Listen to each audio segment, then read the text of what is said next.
Just 15,000 rupees, यानी if you top it up with her साल बस उसको 5% से बढ़ाते जाइए, उस अमाउंट से आप 14 crore 14.5 crore you can save at the time of retirement.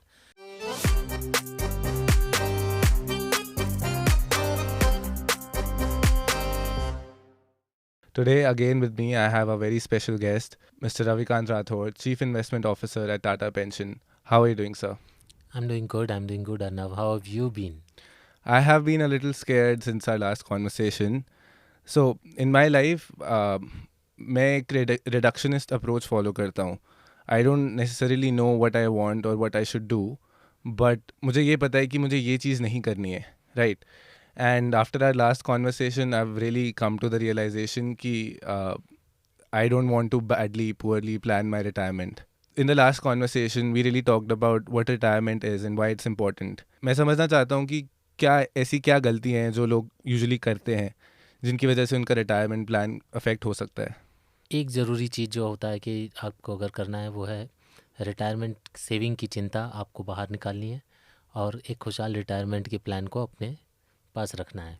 अब इसके लिए आपको सिंपल सा एक काम करना है, वो है जो कि आपने मुझे पूछा पहले तो कि जो गलतियां, जैसे कहते हैं कि जो गलतियां हम करते हैं यूजुअली उसे ना करें, बिल्कुल. और जो हमें स्टेप लेना चाहिए वो हम लें.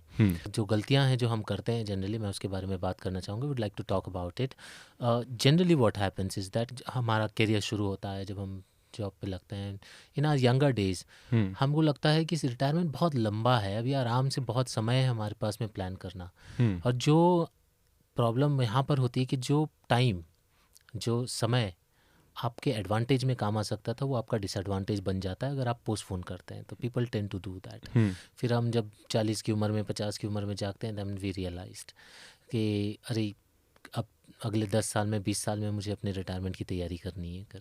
दूसरी जो गलती सबसे बड़ी करते हैं हम, वो होता है कि we trying to believe that our children are our retirement fund. हमारे बच्चे हमारा ख्याल रख लेंगे. Not taking away anything from the children. हम ये नहीं कह रहे हैं कि बच्चे अपने माँ बाप का ख्याल नहीं रखते हैं, पर अगर अब हम देखें आज की तारीख में, मतलब जो आज हम देख रहे हैं कि जैसे हमने पहले भी एपिसोड में हमने डिस्कस किया था कि आज सिनेरियो अलग है. बच्चे माँ बाप के पास में वही शहर में उसी शहर में काम कर रहे हो ऐसी ज़रूरी नहीं है. Secondly, with this competitive world, आज की तारीख में जितनी कंपटीशन बढ़ी हुई है, everybody is engrossed in getting better. आप अपने करियर में फोकस हो जाते हैं एंड इट्स वेरी डिफ़िकल्ट. आपके लिए भी डिफ़िकल्ट हो जाता है कि आप अपने रिटायर्ड पेरेंट्स के ऊपर फोकस कर पाएँ. एंड इसके ऊपर में अगर फाइनेंशियली आप अगर डिपेंडेंट हो जाते हैं, then it's a big risk that you are taking, and you are taking actually your retirement to chance. आप अपने रिटायरमेंट को एक चांस पर छोड़ रहे हैं कि अगर हमारे बच्चे हमारा ख्याल रख पाएँ तो अच्छी बात है, नहीं हो पाए तब क्या होगा नहीं जानते. फिर वो टिपिकल सिनेरियो हो जाता है जैसे हमने देखा है मूवी में. आपने रियल लाइफ में, मैं मूवीज़ की मैं ही बात करूँगा, आपने रियल लाइफ में भी काफ़ी देखे होंगे आप. एक स्टैटिस्टिक्स जो आज की तारीख में हम देख रहे हैं वो है कि जो एजेड पीपल हैं, जो रिटायर्ड हैं, जो एजेड हैं, वो काफ़ी लोनली हैं, अकेले रहते हैं. अब अपने सोसाइटी में इर्द गिर्द आप अपने नोटिस करेंगे कि काफ़ी ऐसे रिटायर्ड होंगे लोग जिनके बच्चे यूएस में सेटल्ड हैं, कहीं और देशों में, कोई और शहर में है. एंड उन्हें एक अलग अपनी एक समस्या होती है. That is something like you are emotionally dependent on your self. You don't have a family to depend on. You're there only with your spouse.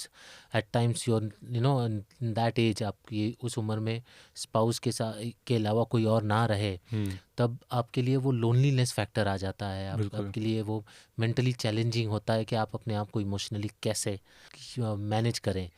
तो वो चैलेंजेस हैं, और उस उम्र में with that emotional challenges, with that loneliness factor and all those, which is a chance, of course I'm not saying everybody will go through that, लेकिन आप फिर फाइनेंशियली कितना रिस्क उठाना चाहेंगे. तो इसके लिए जो आप प्लानिंग में देरी करते हैं वो सबसे बड़ी एक गलती होती है. जो हमें एक्चुअली हमारी प्लानिंग जैसे ही हम पहली बार अपनी सैलरी कमाना शुरू कर देते हैं, it should be the first day of our job, should be the first day of our retirement plan itself, frankly. और एक दूसरी गलती जो हम करते हैं वो होता है कि जब हम ये सोचने लगते हैं कि हमारा पीएफ है जो हमारा ख्याल रख लेगा, बट वो हम भूल जाते हैं कि पीएफ में एक सर्टेन परसेंटेज ऑफ सैलरी जाता है. विल दैट बी इनफ और not is not something which we know. वो सफिशिएंट होगा ये बहुत मुश्किल है. जो स्टैटिस्टिक्स बता रहे हैं कि या मेरी खुद की पर्सनल एक्सपीरियंस है, जो मैंने रिटायर्ड लोगों से जब हमने बातचीत की है तो हमें पता चलता है कि जो प्रोविडेंट फंड का पैसा है वो कुछ 5-7 सालों में ही पीपल यूज़ अप वो यूज़ अप हो जाती हैं. उसके बाद के लिए कोई और तरीका ढूंढना होता है. So and there is a tendency, people think that कि हमने एफडी कर लिया है, हमने एक प्रॉपर्टी खरीद लिया एंड दैट विल सफाइज, हमारा रेंटल आता रहेगा. बट वो एक और ऑप्शन हो सकता है आपके लिए, लेकिन वो एक लौता ज़रिया नहीं होता है. बिल्कुल. तो आपको जो डेडिकेटेड रिटायरमेंट के लिए जो प्रोडक्ट्स होते हैं जो आपके रिटायरमेंट नीड्स को फुलफ़िल करते हैं हर स्टेज में, यानी आप जब सेव करते हैं, इन्वेस्ट करते हैं से लेकर आप जब रिटायर होते हैं उसके बाद की जो रेगुलर इनकम है वो भी आपको इंश्योर कर सके, ऐसे प्रोडक्ट्स पर आपको ध्यान देना होगा. I am not saying that don't invest in other investment products like don't invest in real estate, और कि आप प्रॉपर्टी मत खरीदिए, कि आप फिक्स डिपॉजिट मत कीजिए, कि आप इक्विटी में इन्वेस्टमेंट मत कीजिए, लेकिन आप अपने रिटायरमेंट को डेडिकेटेड रिटायरमेंट सेविंग्स के लिए जो प्रोडक्ट्स होते हैं उसमें कीजिए इन्वेस्टमेंट्स, ना कि आप डिपेंड हो जाएं अदर प्रोडक्ट्स पे. That any additional investments is always good, but the best option is always the like to give an example, आप एनपीएस जैसे प्रोडक्ट जिसके बारे में हम बात करना चाहेंगे आगे, वो बहुत ही इम्पोर्टेंट प्रोडक्ट हो जाता है आपके लिए, आपके रिटायरमेंट सेविंग्स के लिए. एंड वो एक एंड टू एंड सोल्यूशन बन जाता है. वो एक तरह से ऐसे आपकी जो जितनी भी सेविंग्स से रिलेटेड हो, या आपके एसेट क्लास एक्सपोजर से रिलेटेड हो, या फिर आपके रिटायरमेंट के बाद के फिक्स्ड इनकम, रेगुलर इनकम आने की जो प्रॉब्लम्स है वो सारी सॉल्व करता है. And we will talk about it later on, and this is one of the major problem that something which I highlighted now. And the one most important thing, start as early, don't postpone it, and account for those unknown things. अगर आपको आज जो confidence है कि नहीं हम इतने में ही मैनेज कर लेंगे, तो ये एक धोखा हो सकता है. आपको वर्स्ट के लिए प्रिपेयर करना चाहिए, ना कि पॉजिटिव और ऑप्टिमिस्टिक सिनेरियो के लिए. सो अगर मेरी एक मेडिकल एक्सपेंसेस आज नहीं है तो इसका मतलब ये नहीं कि मैं जब रिटायर होऊंगा तो मेरी मेडिकल एक्सपेंसेस नहीं होंगी. I still have to consider them. Better we will strive, हम कोशिश जरूर करेंगे हम फिट रहें, और हमें करना भी चाहिए. बट अगर कुछ हो, हम इतने तो हमारे पास सफिशिएंट फाइनेंशियल रिसोर्सेज होने चाहिए कि हम उसको डील भी कर सकें. पर सर ये तो मतलब एक पूरा मैटर है, ये पूरा will have to have a full conversation about this, right? पर उससे पहले what is the worst case scenario? बुरे से बुरा क्या हो सकता है if I don't plan out my retirement in the right way? That's a great question Arnav. ये बहुत ही इंपॉर्टेंट होता है कि लोग जब हम रिटायरमेंट के बारे में बात करते हैं, पीपल आर वेरी ऑप्टिमिस्टिक, और जब वो बोलते हैं कि क्या होगा, ज़्यादा से ज़्यादा कुछ नहीं, आज देख लेते हैं, कल का क्या पता हमें, और जब रिटायर होंगे तब देख लेंगे कर. लेकिन अगर आज हम देखें तो आज की सबसे बड़ी समस्या अगर है एक रिटायर्ड पर्सन के लिए, वो है अपने लिए एक emotionally secure place in the society find करना. जैसे कि मतलब कहना चाहूँगा कि जो मैंने बात इससे पहले भी कही थी कि एक जो रियलिटी है, number of old age people, aged people living alone. अगर हम पीछे जाएं 15-20 साल पहले, मेरे ख्याल से हमने कभी रिटायरिंग होम्स के बारे में नहीं सुना था. आज वो भी एक हकीकत है, राइट. आज हम ऐसे भी प्रॉपर्टीज़ की लिस्टिंग के बारे में देखते हैं जहाँ पर लिखा जाता है सिर्फ एजेड लोगों के लिए वो प्रॉपर्टी है, जहाँ एल्डर्स रिटायरीज जो हैं वो जाकर रह सकते हैं. So there is this increasing trend where people are staying alone, and उनके लिए इमोशनली काफ़ी चैलेंजिंग पीरियड होता है एक रिटायर्ड लाइफ. बीइंग अलोन, या.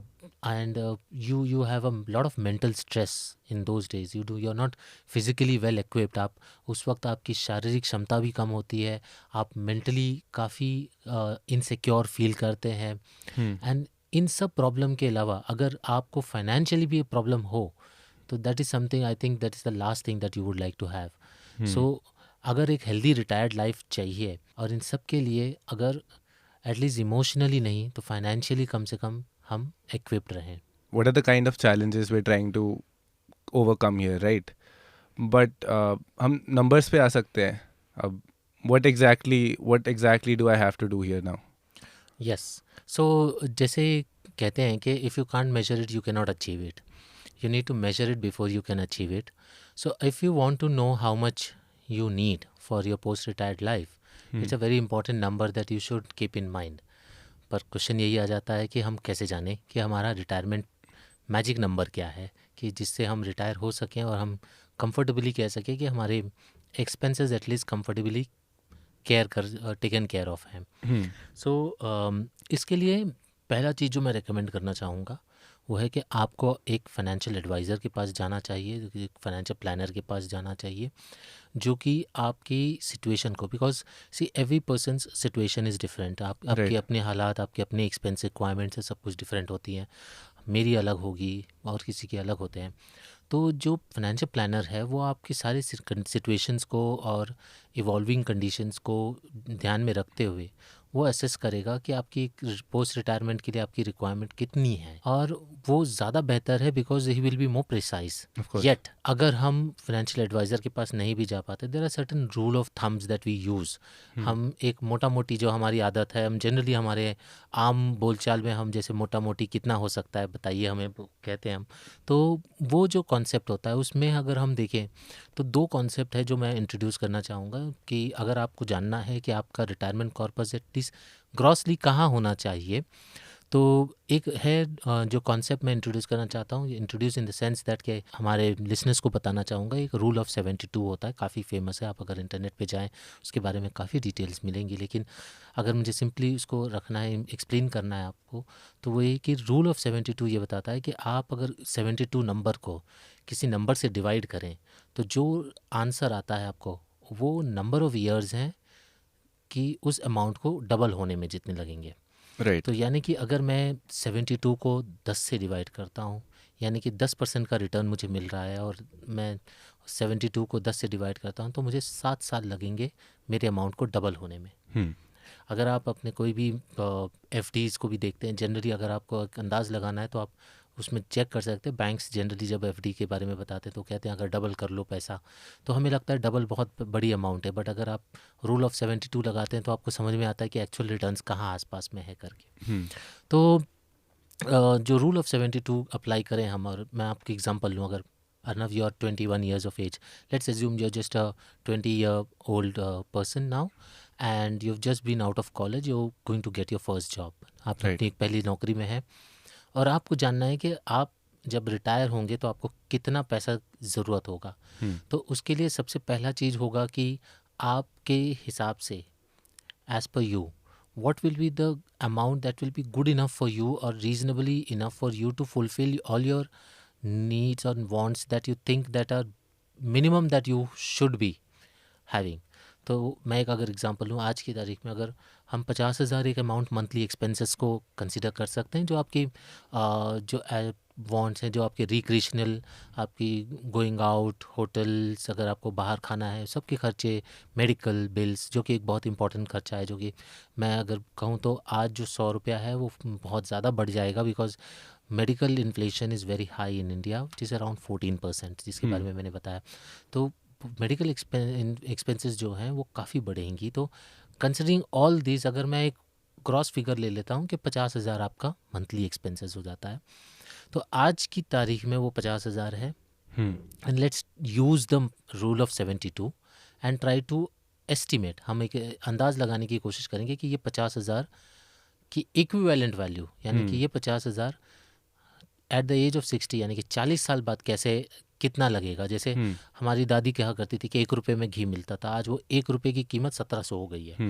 यानी कि 1700 से नीचे मुझे घी नहीं मिलता 1 किलो, वहाँ 1 रुपये में लेते थे. तो इट्स नॉट दैट कि the ghee has become costly, it's just that the rupee because of the inflation the price has gone up. तो सिमिलरली अगर आज 50,000 जो चीज़ है वो कितने अमाउंट की होगी इक्विवेलेंट, ये जानना है. तो रूल ऑफ 72 के हिसाब से हम अगर एज्यूम करते हैं कि मान लीजिए 5% की इन्फ्लेशन एवरेज चलती है, राइट. ठीक है. अगर 5% की इन्फ्लेशन रेट से अगर हम रूल ऑफ या नंबर 72 को डिवाइड करते हैं तो हमें 14 का राउंड फिगर मिलता है. यानी कि 14 साल लगेंगे आपके 50,000 को डबल होने में, 1 लाख बनने में. यानी आज से 14 साल बाद आप जो आज 50,000 रुपये में खरीद सकते हैं वो आपको 1 लाख रुपये लग जाएंगे एट 5%। अब इसके बाद अगर हम आगे चलते हैं, ये तो हुआ 14 साल, लेकिन ऐसे आपको पहुंचना है 60 में, तो let's safely assume 3 times the same compounding happens, right. ठीक है। तो 14 साल 14 साल 14 साल हम 3 ले लेते हैं, तो इन 3 ओकेजन में यानी 50,000 पहले 1 लाख हुआ, फिर 1 लाख का 2 लाख हुआ, और तीसरे जब पड़ाव में आपका 2 लाख रुपये 4 लाख रुपये हो गया। तो यानी कि आज जो 50,000 रुपये आपका खर्च है, वो उसी खर्च को करने के लिए आपको 4 लाख रुपए की ज़रूरत पड़ेगी per month at the age of 60। 4 lakh रुपए every month. Every month. Now think about this, 4 lakh रुपए every month. Now let's come back to the number of years that you would like to prepare for post retirement, and let's just take an average consideration that कि आज average life expectancy Indians की 70 years है। 10 years down the line it can go up to 80 years. Right. Now we are talking about 40 years down the line, and we are talking about medical sciences advancing to such an extent that today we can talk about people can live to the age of say 100 and still stay medically fit. Right. I'm saying medically fit.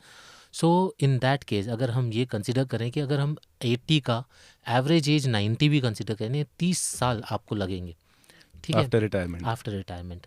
सो यहाँ पर मैं second concept, अगर आपको estimate करना है कि आपकी post retirement आपको कितने अमाउंट की ज़रूरत है, तो आप एक ग्रॉस एस्टिमेट करते हैं जिसको हम कहते हैं कि द रूल ऑफ 30, यानी कि आप अपनी जो नंबर है, जो आपको मंथली फिगर है, उसको एनुअलाइज कीजिए पहले, वो एनुअल फिगर को मल्टीप्लाई कर दीजिए 30 से। राइट।